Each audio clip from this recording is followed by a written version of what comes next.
What's up, everybody? Welcome to this episode of the Mentors Collective. If you have an online business or you're thinking about selling one or buying one, this is going to be an episode for you. I started from scratch when I started my first company.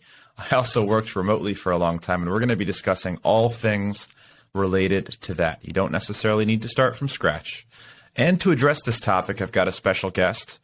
Mike Swigunski is a best-selling author. He's a Forbes contributor. He's a remote work leader, founder of Global Career. He's an online business expert. He's brokered millions of dollars in digital assets, and he's helped build an 8-figure remote company. He's cultivated a strong passion and knowledge for everything within the remote work realm.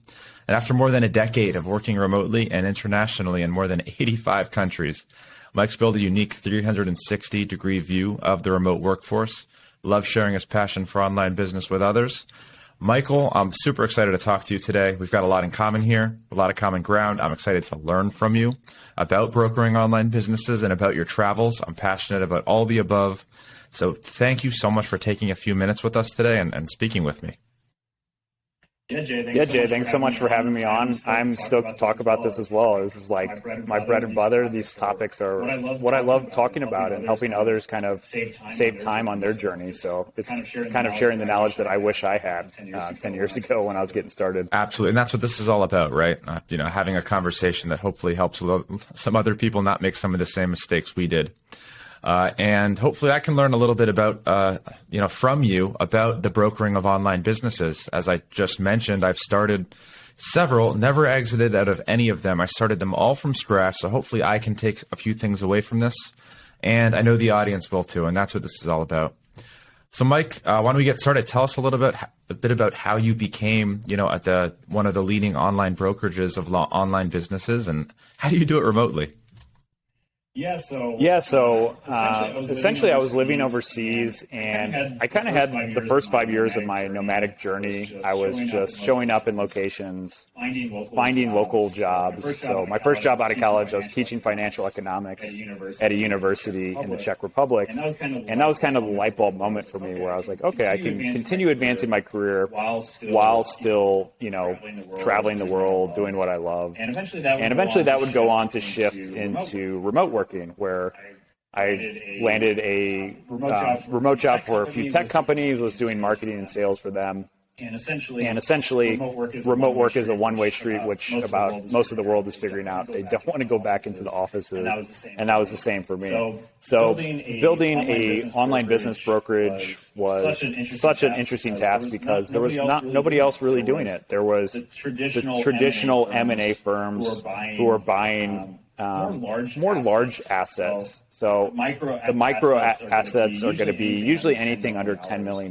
So it's just not really worth their time. They're focused on 10 million and above. So there's this huge gap in the marketplace. And these businesses are usually going to range anywhere from $50,000 all the way up to 10 million, and everything in between. Any type of business that can be run remotely from anywhere. And it's going to be anything like e-commerce, Amazon FBA, software businesses, affiliate sites, drop shipping, any type of these businesses that can be transferred from one owner to another owner, maybe across the U.S. or even across the world. So there's a huge marketplace for this, because a lot of times, as entrepreneurs, we are really passionate from the beginning.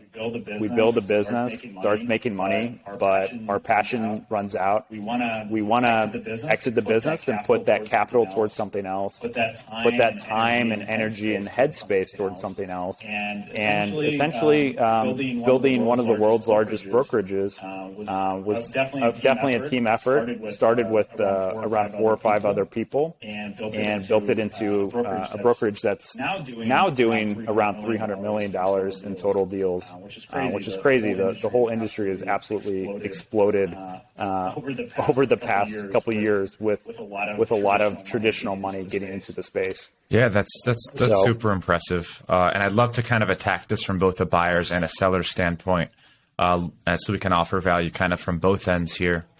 Now, I know you just mentioned some of the categories that might make a good option to sell that company, as like e-commerce and software.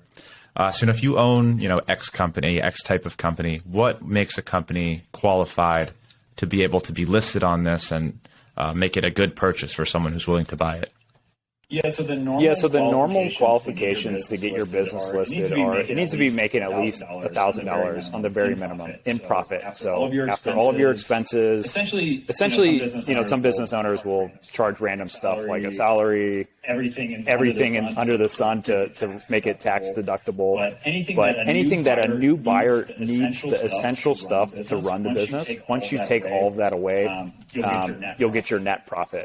So if that's above $1,000 a month in monthly net profit on average over like a 6 or 12 month period, that's kind of the minimum. The other things that you're going to need to have is you're going to need to have analytics installed. So some type of analytical data like Google Analytics, where a buyer can check your history for at least 3 to 6 months and see what's going on. There's some other analytical software, like if you have Amazon FBA or Shopify, all that stuff's already built into the platform. So that's going to be the second thing. The third thing is going to be time. Buyers don't want to buy a job. So if you're spending 40 or 50 hours on your business, that's great, but it's probably not a sellable asset unless you've figured out some way to automate it, some way to outsource it, or some way to hire somebody to do those tasks. That's going to make it a lot more of a sellable business and a sellable asset. So those are the three main things. Most buyers are looking, if it's 5 to 10 hours of work a week, with a lot of those other things, outsourced to a VA or an employee, that's going to be a lot more beneficial and appealing to a buyer. So those are kind of the things that you need to have for a seller. And again, it needs to be able to be transferred to this new owner pretty much anywhere in the world. Because if you have a local business that can only be run by somebody in your local area, that buyer pool just shrinks so much. So most people don't want to take those businesses because their buyer pool is all over the place. Yeah, that's really helpful. So, for example, I have we can talk about two of my companies. One of which is an FBA company, Rex. It's online fitness equipment. I sell it online and on Amazon. Does about 10 grand a month, like 2 grand a month profit. Not too much. So that one's more of a sellable company. What would something like that be worth to a buyer? It's only about a year old. Walk me through that process. So if it's making $2 grand a month, it's going to sell from, I would say, around 3,500. If it's making $2 grand a month, it's going to sell for 35 to 45x that monthly net profit. So that's kind of what the multiples that are seen. So if you can find that net profit, multiply it times 35 on the low end, 45 on the high end. If you have a little bit more history, so like you mentioned, it's only a year old. A lot of buyers want to see at least 12 months, even better if you have 2 years, because they can see all the trends in your business. So that's basically what you would get for a business. So when you grow your business up to 10K, essentially it'd be worth $350,000 on the low end, $450,000 on the high end. So once it's hitting that 10K a month net profit, I think that's a really good time to sell, depending on what your kind of growth trajectory is for your business. Very cool, helpful, and exciting. Now, on the other hand, my main business, which is my public relations agency, it's almost a 40-person agency in a couple of cities, and my business partner and I still field a good amount of those sales calls. Probably a less sellable company. Am I correct in assuming that? It's not necessarily. It really depends. Like if you can train somebody to do those sales calls, or if you could, kind of take yourself out of the business, then it'll be a lot more sellable. I think, especially as entrepreneurs, a lot of times we do stuff, and I'm guilty myself. Is like, man, I'm the only one who can do this. Like nobody else can close the same way. But there is people out there who can have better close rates than us. They can do our job, but do it better because they're solely focused on just that, or maybe their incentives are a little bit different than yours. So to sell that business, depending on how many sales calls you're doing, if it's like 10 hours, under 10 hours of sales calls a week, you probably don't need to outsource that. That could be potentially what a buyer kind of focuses on, is building out that sales team themselves. But anything more than that, you'd probably need to find some way to outsource it. I would say that a lot of times if your personal name or your personal brand is really attached to the business, that can also make it a little difficult. Not impossible. In the past, we've helped broker a lot of personal brands. But for example, we talked to a lot of YouTubers, and they've built really great income. They're making 10, 50K a month.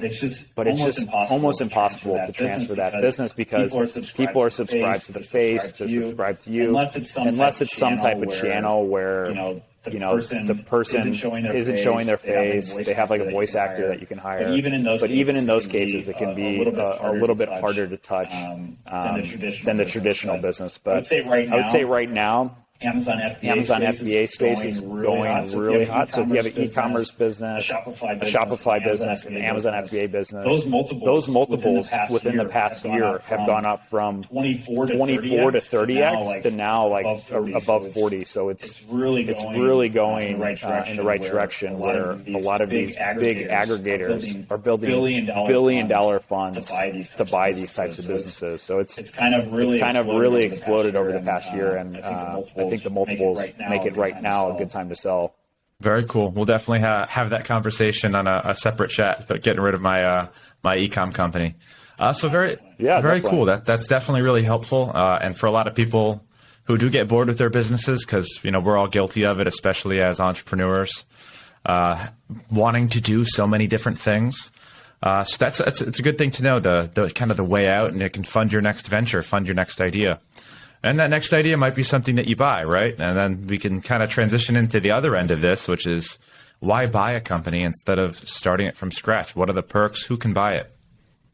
So I think buying is one of these options that a lot of entrepreneurs don't actually think about. We are always like, let's start from scratch, and they're either going to bootstrap it, go real lean, build it themselves, or they're going to go the other route where they're going to try to raise a lot of traditional funding, go the VC route, raise funds that way. But there's a third option, and that's just buying an already established online business. And a lot of people, well, I'm not interested in that type of business, but you can find something where you can utilize your skills in a niche or an industry which you do have some interest in or some sort of experience in. And that's definitely one of those things. Like I've noticed with my acquisitions is I treat my personal brand a little bit differently than I treat my acquisitions because it's just straight business. There's no personal image involved. It's just like the software business. Trying to make it as lean as possible, trying to make it as profitable as possible, because I'm planning to flip that in the next year or so. And just kind of an example of the power of buying these businesses. It's so much harder to get out of the sandbox when you're starting off as an entrepreneur. Some people waste 2 to 3 years of time, and that doesn't even guarantees results or profit in your business. So you could potentially waste a lot of time, a lot of money when you could have just raised capital or taken out a loan or found some way to buy an online business with a lot less risk of failure. So these businesses that are already established, it's already making 10K a month in net profit. You just have to worry about growing it, and you can scale those businesses a lot faster than if you're starting from zero. So they always kind of the term in the industry or the saying is so much harder to go from 0 to 1,000 than it is to go from 1,000 to like 10,000. There's just the ideas already kind of established. There's a market for it. So you're basically buying time. And for example, in your FBA business. 5 years ago, it was a lot easier to get reviews, to get a lot less competition, a lot easier to build a moat around your business. And that's essentially what you're buying. And some of these businesses, the bigger moat they have, the more unique product, the more unique brand they have. Of course, the higher the price is going to be, but it's going to be a little bit more easy to grow that business. It's going to be a lot less risk for a buyer. So there's a lot of reasons, but basically, if you have a certain skill set, let's say you're an Amazon Amazon FBA expert, and you're really good at PPC. So you're going to go out and find those Amazon businesses. Hey, this guy's not even running PPC ads. I can from day one go in there, start running and optimize his PPC ads, and get my investment back instead of 35 months. I can get it back in 20 months. So you get that initial investment back as quick as possible. Then you're just getting profit from there. And one of the acquisitions that I had was with a software business, an entrepreneur who was very well known in the space. He was selling one of his businesses because he had like 10, and he was just like, I don't have time to focus on all these. He essentially launched the software business, had kind of mediocre success, but just decided to focus on other projects. And so I acquired the software business within 9 months. With a few basic improvements to the business, I was able to get my ROI back in 9 months. And then after that 9 months, it's just been pure profit, focusing on growing the business. So pretty much more than 10x that business in under 2 years. And that just shows the power of this type of investment class where you buy stocks, crypto, whatever. You can't really go in there and tinker with the back end and actually have an impact on that growth over time. So I think it's one of the most powerful investment classes, and one of the fastest growing places that entrepreneurs are going to figure out, hey, I've got all these skills from my current business that I could buy a business and implement them and grow this business, and then 2 to 3 years later flip it for a huge payday. It makes a lot of sense, and I guess it really is kind of skill-based, right? It takes a certain level of skill to get something off the ground, figure out what the software is, have the idea, build it. But the skills that you've built over the years in scaling, marketing, putting the right people in place, all of the operational stuff, that they might not have the skill set to get to that next level.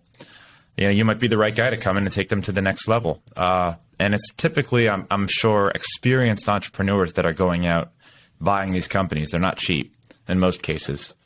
So I would say there's kind of two sort of personas. There's we call it like a flipper who's basically going to buy it, fix it up, and it's the same type of person who buys a home. They'll buy a home that they see a lot of improvements that they can make. It's in a good neighborhood. They'll tear it out. They know the right bathroom tiles to put, the right cabinets, the right appliances, and that's kind of the same type of persona.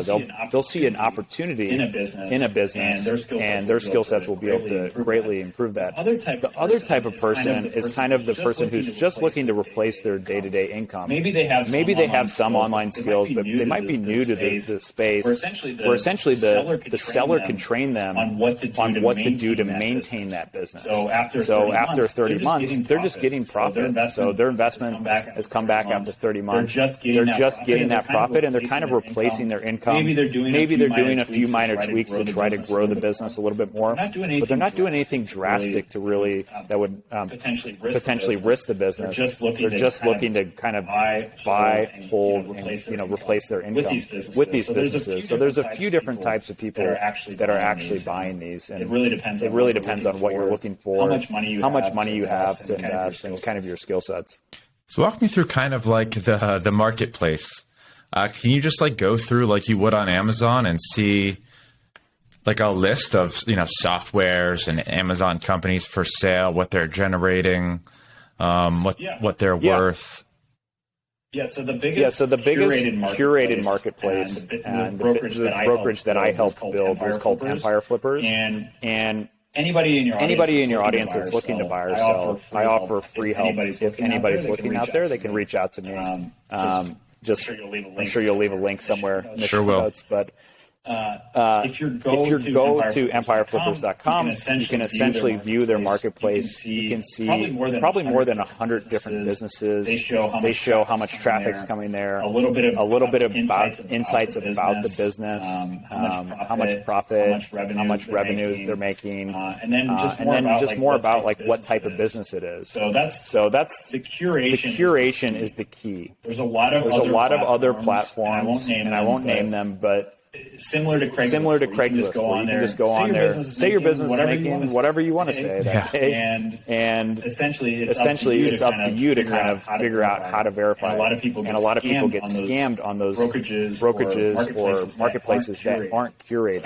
So Empire Flippers is curated. They spend 4 to 6 weeks investigating the business, checking the financial data, verifying expenses, and also making sure the seller is a legitimate person, getting and collecting details from them. And one of the great things about the marketplace is a lot of times these other marketplaces will just show the URL, they'll show the business. So a lot more eyeballs on the business that you potentially might acquire. But with them, they verify your funds. So they utilize a third-party software that will essentially link up to your bank account, show that, hey, if you're looking at a business for $1 million, you need to show that you have liquidity for $1 million before you look at that business detail. And with you for your Amazon products, I know you're probably a little bit more transparent, but some people aren't transparent with their Amazon products because they don't want people copying it, because they don't want anybody seeing, this business is making this much, and I can go buy the same product from my manufacturer. So it really limits the eyeballs that are on these businesses. That it's actually there to protect the future buyers. Such a cool thing and a cool idea. What are some of the skills that you think as a buyer that you come in, you're able to typically apply that are like the low-hanging fruit that's going to take that business from, $1 million a year to $10 million a year?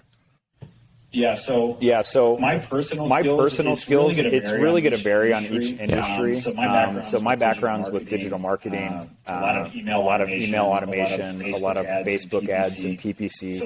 So basically I'm looking for people that have a really mixed monetization. So I'm usually looking for businesses that have 80% from one monetization. Maybe they've tested a few other ones.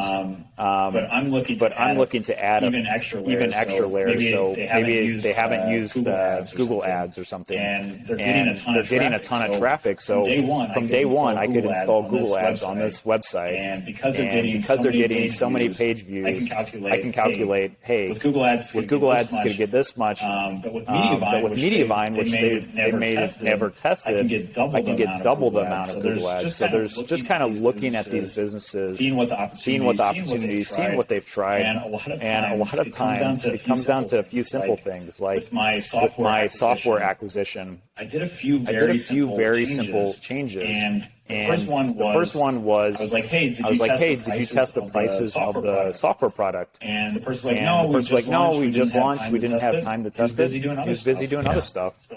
So I immediately just doubled the prices. Sales kept going up. I was like, okay, let's see how far. Tripled it. Kept going. And then it just found the price point where it kind of leveled off, where I was getting the maximum income. And I just tested those prices. That was very easy. That's a 5-minute thing to do to change the prices. So that was a huge thing. The second thing was it was a one-time fee software. And everywhere in the software industry, the big thing is getting ARR, MRR, annual recurring revenue, the monthly recurring revenue. So I immediately changed it from a one-time fee to a yearly recurring fee. So that way, every year, I'm not having to go out and find new customers. They're just getting billed. And in their minds, they're getting a better product because we have more money to invest in maintaining it, to improving it, and potentially adding more features. So that was the second thing, just changing the pricing structure from a one-time fee to an annual recurring fee. And then the third thing was just utilizing CRO, which is conversion rate optimization. A lot of times it can be as easy as just speeding up the website. If your website takes 5 to 10 seconds to load, the bounce rate is going to be insane.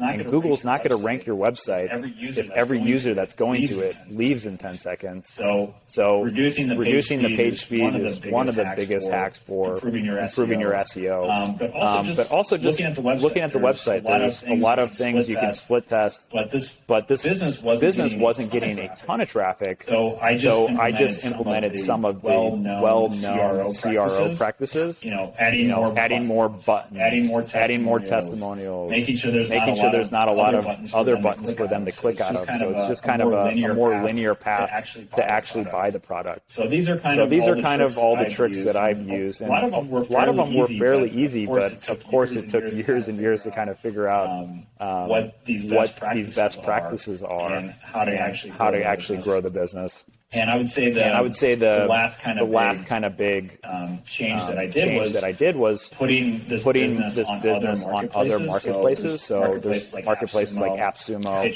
PitchGround. What is the other one?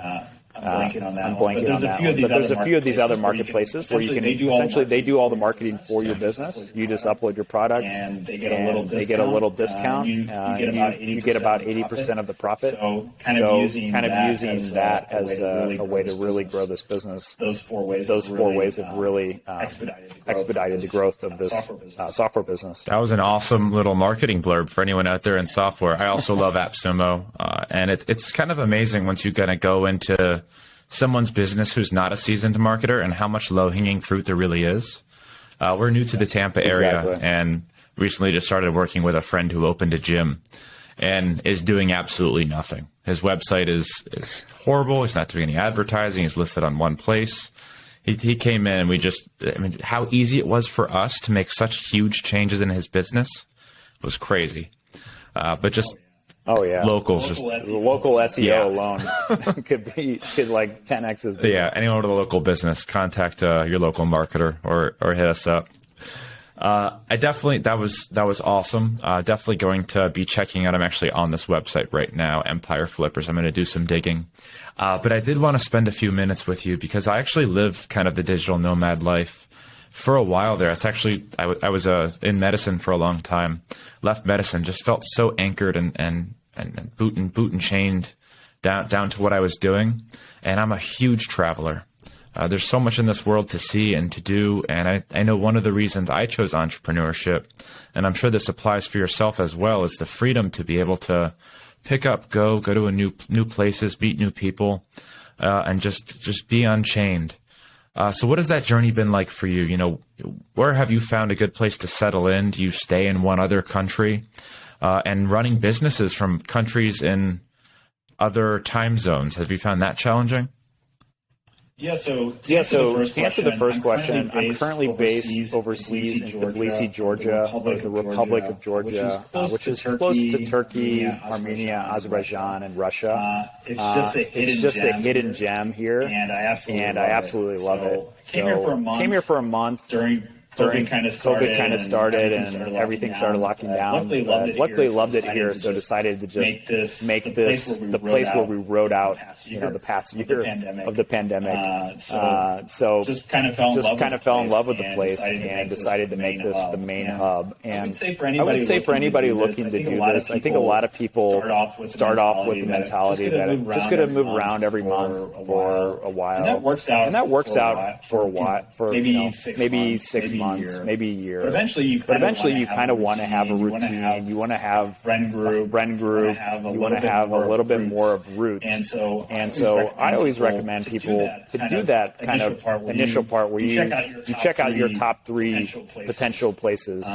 Go visit them. See which one you like the best. Spend a month in each of them, and then pick one of them to kind of be your hub. And that's the thing I love about Tbilisi is I could be in Italy. For $100 flight, I could be in Milan and go there for the weekend. There's a dozen other places to visit from Tbilisi that are really nearby. So it's a really good travel hub. I kind of structure my year around, I would say around 9 months here in Georgia, the other time traveling. So I just got back from a 2-month trip all over Europe, went to Mexico, U.S., and it was great. But coming back here, it just feels nice to have your place, have your friend groups. I know the gyms, the best restaurants. So having a few of these hubs or one primary hub is kind of the way that I recommend people who are looking to have this similar lifestyle. Yeah, I agree with that. It's definitely important to set at least a little bit of roots somewhere, so you can date, you can have friends, you can do all of those things that kind of give us a sense of normalcy as well. Now, how about kind of pricing? I mean, what is your tax structure? Are you still paying U.S. taxes? Do you pay taxes to Tbilisi? What is that like? So it's a little complicated. I would say, of course, consult your accounting professional, because if you spend more than 6 months in a location, things might vary. But essentially, there's FEIE, which is foreign earned income exclusion. So the majority of my past, I've fallen under that. Meaning up to around I think it's $107,000 is tax-free income, and that's going to be you're going to be eligible for that if you meet two criteria. The first criteria is if you spend more than 330 days outside of the United States, you won't have to pay any income taxes up to $107,000. And then there's some housing stipend and a few other things. So it kind of works out to be $120K of tax-free income. So that's the structure that I've been using, and that's pretty much what everyone uses. The second option to be eligible for this is if you have a residency overseas. So if you have another second residency, you have a home. This option comes with an added benefit that with the 330 days, you can only spend 35 days in the U.S. But with this other option, you can spend a little bit more time. It's not as clear, but from my understanding and interpretation, it's around 3 to 4 months you can spend in the U.S. But again, make sure you talk with the tax professional. Each country is so different. Each person's business structure is so different. But the gist of it is if you set up a S corp, you pay yourself a salary, and your salary is going to usually depend on what type of business you have. That salary would not be taxable. But this isn't tax advice. So don't forget that. Talk to your local CPA. Absolutely. So kind of closing up here, Mike, if you could go back to baby Mike entrepreneur, is there anything you wish you would have known or done different, set up differently? Yeah, I think if I could go back, I would have definitely started reading a lot more. I definitely read books from here to there. I'd read a book every 6 months or every 3 months. It wasn't like I was reading as much. I think that's something 10 years ago I really wish I would have just gone for one book a month and just make it an easy goal. And that's something that I've gotten back into over the past couple of years. Is just reading a lot more Audible books. The second thing was I would say if I could go back, just trying to find somebody else who's a few years ahead of me in the path. So when I was getting started, I didn't really know any other entrepreneurs. A lot of people that I met overseas were teaching English or they were doing something else. So it's kind of hard to meet entrepreneurs, but I've been lucky to find a lot of other entrepreneurs, and there's whole communities for them. There's a group that I'm a part of called the Dynamite Circle, and everyone in this community is an online entrepreneur. They're based all over the world. So I can show up in a city. I can meet with somebody else who's at least making a threshold of money, or at least have a profitable business. They're usually between 20 to 30 people in any city around the world that's in this community. So that's something that I've really enjoyed is meeting with these people. Figuring out what type of business they're in and trying to help each other out with growing their businesses. Yeah, I always tell and I would say that's entrepreneurs that it can be very lonely because a lot of the people I went to high school, college, medical school with, I was the only one doing online business and choosing this life. It's a scary kind of choice, and it isolates yourself, I think, from an early age. It wasn't until recently that I also started connecting with new entrepreneurs in my area, and I feel like that's kind of a common theme. Once you start doing well, then it's like, okay, now I have some time. Now I have some kind of credibility as an entrepreneur. I'm not just like trying to make it, but I can hang with these guys.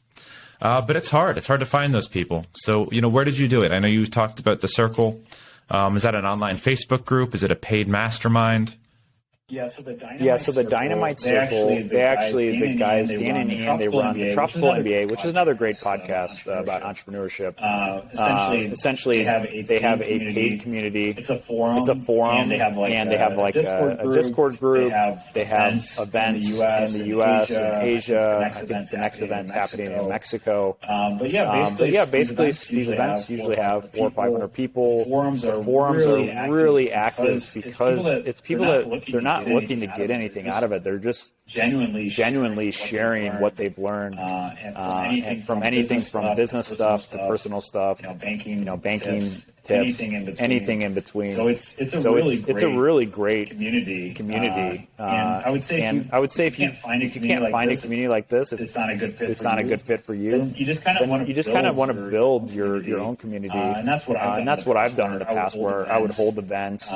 Because here in Tbilisi, there's a few we call DCers. There's a small community of DCers, which is great to have. But I also wanted to just go full in. So I created my own mastermind group. Where we meet in person every 2 weeks and just talk about our business struggles, our business successes, and kind of help each other out. So.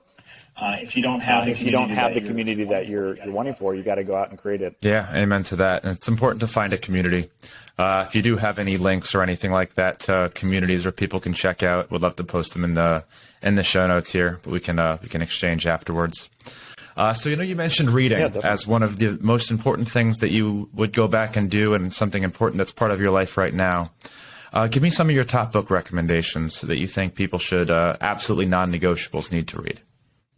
Obviously, Global Career, my book, little self-promotion, but that's a great book. That's a great book if you're looking to kind of work and travel. It's a great read. The Millionaire Fast Lane, I think, is anybody who's like right now they're in a corporate job, or they're kind of wanting to get into entrepreneurship. It really just puts your mindset into the right way about how to build wealth, how to create financial freedom, time freedom. It kind of goes through all this stuff, and it really shows that you're not going to make a lot of money having a corporate job. The richest people in the world are entrepreneurs and business owners for a reason. And they're also the people with the most time, the most location freedom as well. So Millionaire Fast Lane. The other two books that I would say are very relevant if you're looking to get into the buy and sell space is Built to Sell. It's a really amazing book. Essentially showing if you're going to build a business, you should structure it in a way that it's like you're going to sell it, even if you have no plans to sell it, because it's going to make the business a lot more lean, a lot more efficient. And if you do want to sell it in 2 to 3 years, it's going to be in a much better place to sell.